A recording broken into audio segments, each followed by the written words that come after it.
Infective endocarditis, or IE, remains a serious infection of the cardiac endocardial surface, often affecting the heart valves. For decades, we've considered IE primarily a consequence of oral infections such as periodontitis or caries, where bacteremia allows oral bacteria to colonize damaged endocardial tissue.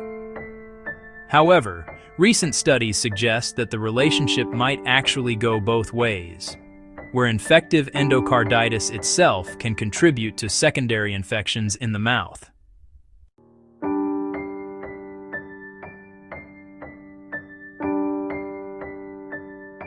Typically, empirical evidence strongly supports the traditional dental to cardiac route.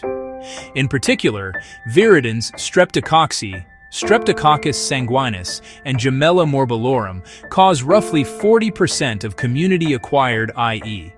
Routine oral activities such as toothbrushing can cause bacteremia in about 1/3 of events, and invasive dental procedures in up to 80%. Even more compelling, oral bacterial DNA has been found in nearly half of surgically removed infected heart valves.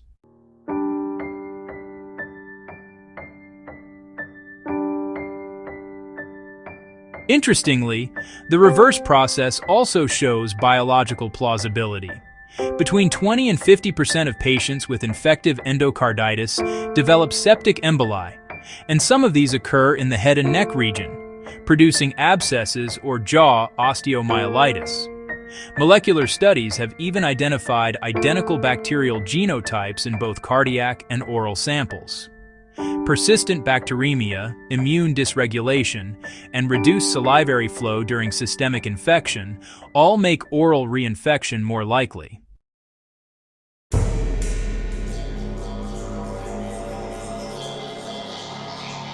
Mechanistically, prolonged bacteremia allows circulating pathogens to readhere within periodontal pockets or exposed dentin.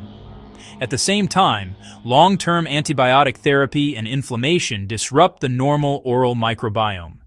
Studies show that microbial diversity in IE patients is significantly reduced, while salivary buffering capacity declines by up to 30%, favoring acidogenic bacterial overgrowth. These disruptions create a feedback loop between systemic and oral infection.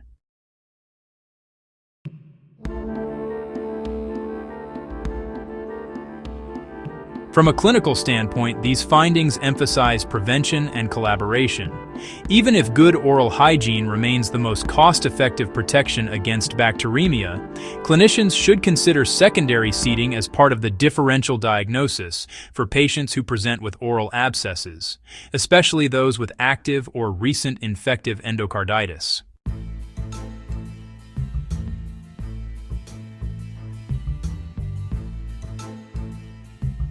While the oral to cardiac pathway remains dominant, evidence increasingly supports a smaller but clinically meaningful reverse pathway, where infective endocarditis contributes to oral infection through hematogenous seeding and ecological imbalance.